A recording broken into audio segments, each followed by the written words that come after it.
दोस्तों, इस कायनात में ऐसी हजारों की तादाद में कौमें गुजरी हैं जिन पर अल्लाह ताला ने अपनी रहमत और करम नवाजी की, लेकिन जब उन्होंने अल्लाह ताला की नाफरमानी शुरू कर दी तो अल्लाह ताला ने उन पर ऐसे अजाब नाजिल किए कि उनकी बस्तियों की बस्तियां उजड़ गईं।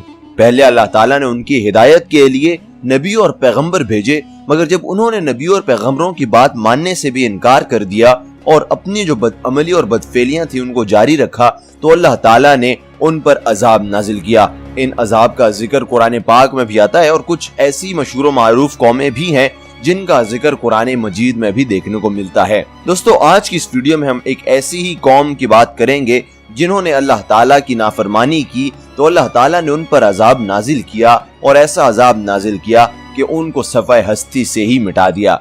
लेकिन दोस्तों, इस पर बात करने से पहले आप तमाम अहबाब से ये गुजारिश है कि अगर आप हमारे चैनल पर नए आए हैं तो हमारे चैनल को सब्सक्राइब करना बिल्कुल ना भूलिए, साथ में दिखने वाले बेल आइकॉन को भी दबा दें ताकि हम जैसे ही कोई नई वीडियो अपलोड करें आप तक उसका नोटिफिकेशन पहुंच जाए और आप बर वक्त हमारी वीडियो से मुस्तफीद हो जाएं और आपके इल्म में ऐसे ही इजाफा होता जाए। दोस्तों, जिस कौम के बारे में मैं बात करने लगा हूँ उन लोगों का ताल्लुक कौम आद से था और वो इरम नाम की बस्ती के रहने वाले थे। वो बस्ती बड़े बड़े सतूनों वाली थी। आद जमा है अद की, जिसका मानी है बड़े सतूनों वाला। दोस्तों, ये आद बिन औस बिन इरम बिन साम बिन नूह की औलाद में से थे। उनके दादा की तरफ मंसूब करके इनको आदे इरम भी कहा जाता है। तूफान नूह के बाद कौम आद ही वो कौम थी जो सबसे पहले कुफ्र और शिर्क में मुब्तला होकर बुतों की पुजारी बनी। उन्हें अपने पत्थरों के खुदाओं पर बड़ा घमंड था। उनकी मुआशी हालत तो बहुत उम्दा थी, लेकिन जहालत, गुमराही, झूठ, बेहयाई, बातिल अक़वाल और फासिद ख्यालात ने उन्हें माशरती तौर पर तबाही के किनारे पर पहुंचा दिया था।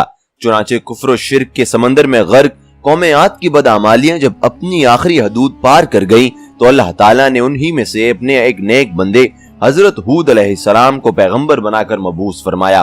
चुनाचे कुरान करीम में अल्लाह ताला का इरशाद है, और हमने कौम आद की तरफ उनके भाई हूद को भेजा। उन्होंने कहा, भाइयों, अल्लाह ही की इबादत करो, इसके सिवा तुम्हारा कोई माबूद नहीं है। क्या तुम डरते नहीं? तो उनकी कौम के सरदार जो काफिर थे कहने लगे, तुम हमें कम अकल नजर आते हो और हम तुम्हें झूठा ख्याल करते हैं। उन्होंने कहा, मेरी कौम मुझ में हिमाकत की कोई बात नहीं, बल्कि मैं रब्बुल आलमीन का पैगंबर हूँ। मैं तुम्हें अल्लाह का पैगाम पहुँचाता हूँ और तुम्हारा अमानतदार और खैर खा हूँ। क्या तुमको इस बात से ताजुब हुआ है कि तुम में से एक शख्स के हाथ तुम्हारे परवरदिगार की तरफ से तुम्हारे पास नसीहत आई ताकि वो तुम्हें डराए? और याद तो करो जब उसने तुमको कौम नूह के बाद सरदार बनाया और डेल डोल में तुमको फैलाव ज्यादा दिया। बस अल्लाह की नेमतों को याद करो ताकि निजात हासिल करो। वो कहने लगे, क्या तुम हमारे पास इसलिए आए हो कि हम सिर्फ एक अल्लाह ही की इबादत करें और जिनको हमारे बाप दादा पूछते चले आते हैं उनको छोड़ दें? बस अगर तुम सच्चे हो तो हमको जिस अजाब की धमकी देते हो इसको हमारे सर ले आओ। हूद अलैहिस्सलाम ने कहा, तुम्हारे परवरदिगार की तरफ से तुम पर अजाब और गजब का नाजिल होना मुकर्रर हो चुका है। क्या तुम मुझसे ऐसे नामों के बारे में झगड़ते हो जो तुमने और तुम्हारे बाप दादा ने अपनी तरफ से रख लिए हैं, जिनके अल्लाह ने कोई सनद नाजिल नहीं की? तो तुम भी इंतजार करो, मैं भी तुम्हारे साथ इंतजार करता हूँ। फिर हमने हूद अलैहिस्सलाम को और जो लोग उनके साथ थे उनको निजात बख्शी, और जिन्होंने हमारी आयात को झुटलाया उनकी जड़ काट दी और वो ईमान लाने वाले थे ही नहीं। दोस्तों, हजरत हूद अलैहिस्सलाम एक तवील अरसे तक अपनी कौम को वैज़ो नसीहत करते रहे। कभी वो इन्हें अल्लाह की तरफ से अता करदा नेमतों की याद दिलाते तो कभी अज़ाब इलाही से डराते, लेकिन वो बहरे और अंधे बने रहे।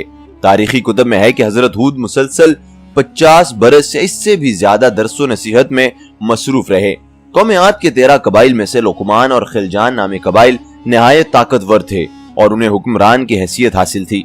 हजरत हूद अलैहिस्सलाम ने जब दावत हक दी और कुफ्र और शिर्क को छोड़कर एक अल्लाह की बंदगी की तरफ बुलाया तो लुकमान कबीले ने सख्त मुजाहिमत की और हजरत हूद अलैहिस्सलाम के दुश्मन हो गए। इसके बरक्स दूसरे कबीले खिलजान ने हजरत हूद अलैहिस्सलाम की बातों पर गौर व गौस किया और उनमें से अक्सर जल्द ही आप अलैहिस्सलाम की दावत को कबूल करके ईमान ले आए। हजरत हूद अलैहिस्सलाम ने अपनी कौम को राह हक पर गामजन करने की हर मुमकिन कोशिश की, मगर कौम ने उनकी दावत कबूल करने से इनकार कर दिया। तो बिलाखिर उन्होंने बारगाह इलाही में मदद के लिए दस्ते दुआ दराज किए, जिसे कुरान करीम ने यूं बयान किया, نبی صلی اللہ علیہ وآلہ وسلم نے دعا کی کہ اے پروردگار، انہوں نے مجھے جھوٹا کہا ہے، پر تو میری مدد فرما۔ اللہ نے اپنے نبی علیہ السلام کی فریاد کے جواب میں فرمایا، یہ بہت جلد اپنے کیے پر پچھتانے لگیں گے۔ دوستو، اللہ تعالیٰ نے اپنے نبی علیہ السلام کی دعا قبول فرمائی اور قوم عاد پر عذاب کی ابتدا ہو گئی۔ بادلوں کے فرشتے کو حکم دیا کہ اب بارش نہ برسائی جائے۔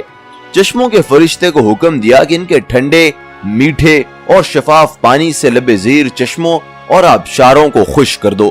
چنانچہ دیکھتے ہی دیکھتے ان کے سرسبز و شاداب کھیتوں کھلیان سوکھنے لگے اور مویشی مرنے لگے، یہاں تک کہ لوگ پینے کے پانی تک کو ترسنے لگے۔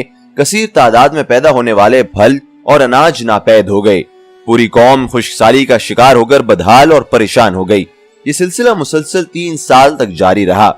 حضرت ہود علیہ السلام سے اپنی قوم کی یہ پریشانی دیکھی نہ جاتی تھی۔ آپ علیہ السلام بہت افسردہ اور پریشان رہتے، اور پھر ایک دن انہوں نے اپنی قوم سے فرمایا، اے میری قوم کے لوگوں، تم اپنے پالنے والے سے بخشش مانگو، اس کے آگے توبہ استغفار کرو، وہ تم پر آسمان سے موسلادھار مینا برسائے گا اور تمہاری طاقت و قوت میں اضافہ فرمائے گا، اور دیکھو گناہگار بن کر روگردانی نہ کرو۔ قرآن کریم اور حدیث مبارکہ میں توبہ استغفار کے بڑے فوائد بیان فرمائے گئے ہیں۔ ابن ماجہ اور ابو داؤد میں حدیث مبارکہ ہے کہ جو پابندی سے استغفار کرتا ہے، اللہ تعالیٰ اس کے لیے ہر فکر سے کشادگی اور ہر تنگی سے راستہ بنا دیتا ہے، اور اسے ایسی جگہ سے روزی دیتا ہے جو اس کے وہم و گمان میں بھی نہیں ہوتی۔ بہرحال حضرت ہود علیہ السلام کے راگ سمجھانے کے باوجود اس قوم پر کوئی اثر نہ ہوا، بلکہ نہایت ڈھٹائی کا مظاہرہ کرتے ہوئے کہنے لگے کہ ہم محض تیرے کہنے پر اپنے آباء و اجداد کے اور اپنے ان معبودوں کو کیوں چھوڑ دیں۔ قرآن کریم نے اسے یوں بیان کیا ہے کہ اے ہود علیہ السلام، تم ہمارے پاس کوئی دلیل تو لائے نہیں، اور ہم صرف تمہارے کہنے سے نہ اپنے معبودوں کو چھوڑنے والے ہیں اور نہ تم پر ایمان لانے والے ہیں، بلکہ ہم تو یہ سمجھتے ہیں کہ ہمارے کسی معبود نے تمہیں آسیب زدہ دیوانہ کر دیا ہے۔ دوستو، عذاب الہی کی ابتدائی مراحل ہی میں خشک سالی نے قوم عاد کی حالت ابتر کر دی، چنانچہ ان کے سرداروں اور دانشوروں نے اس سے نجات پانے کے لیے مختلف تدابیر پر غور و غوص شروع کر دیا۔ یہ بات بڑی حیران کن تھی کہ پچھلی قوموں کو جب کبھی کوئی مشکل آ گھرتی تو وہ اس سے نجات کے لیے حجاز مقدس کا سفر کرتے اور بیت اللہ شریف میں جا کر اللہ کے آگے آہوزاری کرتے، یعنی کافر قومیں بھی اس حقیقت کو تسلیم کرتی تھیں کہ اس ارض و سما میں ایک لافانی قوت موجود ہے، لیکن اس کے باوجود جب نبی علیہ السلام اور رسول صلی اللہ علیہ وآلہ وسلم یہ بات کہتے تو ان کی عقل پر پردہ پڑ جاتا۔ قوم عاد کے سرداروں نے بھی یہ فیصلہ کیا کہ قوم کے سرکردہ افراد بیت اللہ شریف جا کر اندیکھے خدا کے سامنے فریاد کریں۔ چنانچہ مختلف قبائل کے سرداروں اور دیگر اہم افراد پر مشتمل 70 افراد کا ایک وفد حجاز مقدس روانہ ہوا۔ اس زمانے میں مکہ مکرمہ پر قوم امالیک کی حکمرانی تھی، جس کا سردار معاویہ بن بکر تھا، اور معاویہ کی والدہ قوم عاد سے تعلق رکھتی تھی۔ ویسے بھی معاویہ بن بکر قوم عاد کی شان و شوکت سے بڑا مرعوب تھا، چنانچہ اس نے وفد کی بڑی خاطر مدارت کی اور اسے بڑے عزت و احترام سے اپنے یہاں ٹھہرایا۔ طبری کی روایت ہے کہ اس وقت میں 2 افراد مرشد بن سعد اور لقمان بن لکیم صاحب ایمان اور حضرت ہود علیہ السلام کے پیروکار تھے، غالباً ان کا تعلق خلجان سے ہوگا۔ ان دونوں کے علاوہ باقی سب لوگ کافر اور بت پرست تھے۔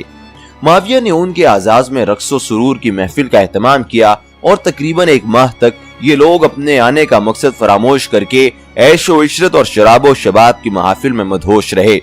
جب ان کا قیام طویل ہو گیا تو معاویہ بن بکر کو ان کے واپس جانے کی فکر لاحق ہوئی۔ کافی سوچ بچار کے بعد اس نے ناچنے گانے والیوں کے ذریعے چند اشعار کی صورت میں انہیں ان کے آنے کا مقصد یاد دہانی کروائی، جس پر وفد کو ہوش آیا، اور تاریخی کتب میں درج ہے کہ اس موقع پر وفد میں شامل مرشد اور لقمان نے ایک بار پھر انہیں سمجھانے کی کوشش کی کہ جو کچھ حضرت ہود علیہ السلام کہتے ہیں اس پر ایمان لے آؤ، لیکن وہ نہ مانے۔ دوستو، وفد بیت اللہ شریف گیا اور بارش کی دعائیں مانگی شروع کر دیں۔ ابھی تھوڑی ہی دیر گزری تھی کہ اللہ تعالیٰ نے آسمان پر 3 رنگوں کے بادل بھیج دیے، جن میں ایک سفید تھا، دوسرا سیاہ اور تیسرا سرخ۔ اس کے ساتھ ہی آسمانوں سے ندائے غیب آئی، اپنے اور اپنی قوم کے لیے ان تینوں میں سے کسی ایک کو پسند کر لو۔ چنانچہ وفد نے سوچو بچار کے بعد سیاہ بادل کو اپنے لیے پسند کر لیا، جس کے ساتھ ہی سرخ اور سفید ٹکڑے آسمان سے غائب ہو گئے اور ابر سیاہ آہستہ آہستہ آسمان پر چھانے لگا۔ وہ لوگ اپنی دعا کی قبولیت پر بڑے خوش تھے اور سمجھتے تھے کہ اب خشک سالی ختم ہو جائے گی۔ चुनाचे पूरी कौम ने खुशियां मनाना शुरू कर दी, लेकिन हजरत हूद अलैहिस्सलाम समझ गए थे कि ये अज़ाब इलाही है। लिहाजा उन्होंने एक बार फिर अपनी कौम को मुखातिब करते हुए फरमाया, ऐ मेरी कौम, ये अल्लाह का अज़ाब है जो तुम पर नाजिल हुआ चाहता है। फिर उन्होंने अल्लाह ताला का फरमान उन्हें सुनाया, नहीं बल्कि दरअसल ये अब्र वो अज़ाब है जिसकी तुम जल्द कर रहे थे। ये हवा का तूफान है जिसमें दर्दनाक अज़ाब चला आ रहा है, जो अपने रब के हुक्म से हर चीज तबाह कर डालेगा। आज हमें इस बात की अशद जरूरत है कि हम अपने अमाल को ना सिर्फ दुरुस्त करें बल्कि कुरान और सुन्नत के मुताबिक अपनी जिंदगी बसर करें, ताकि हमसे अल्लाह ताला भी राजी हो, और अल्लाह ताला राजी होगा तो वो हम पर अपनी नेमतें भेजेगा और हमें अज़ाब इलाही से दूर रखेगा। लेकिन अगर अल्लाह ताला हमसे नाराज हुआ तो दोस्तों ये हमारे लिए बहुत तशवीश की बात होगी, और हमें भी ऐसी ही कौमों की तरह अजाब का सामना करना पड़ेगा जैसी हमसे पहले कौमों पर अजाब नाजिल हुआ है। दोस्तों उम्मीद करता हूँ कि ये वीडियो देखने के बाद आपके इल्म में इजाफा हुआ होगा और आपने यकीनन कौम आद पर नाजिल हुए अजाब से कोई सबक हासिल किया होगा। इस वीडियो को लाइक जरूर कीजिएगा, कमेंट सेक्शन में अपनी राय का इजहार जरूर कीजिए, और इस वीडियो को ज्यादा से ज्यादा अपने दोस्त अहबाब तक शेयर कीजिए ताकि इस पैगाम को हम ज्यादा से ज्यादा आगे पहुंचा सकें। दोस्तों इसके साथ अगर आपने हमारे चैनल को अभी तक सब्सक्राइब नहीं किया तो इसे अभी सब्सक्राइब करें और साथ में दिखने वाले बेल आइकॉन को भी दबा दें ताकि आप बर वक्त हमारी वीडियो से मुस्तफीद रहें। इंशाल्लाह आपसे मुलाकात होगी एक और वीडियो में, तब तक के लिए दीजिए इजाजत। अल्लाह हाफिज।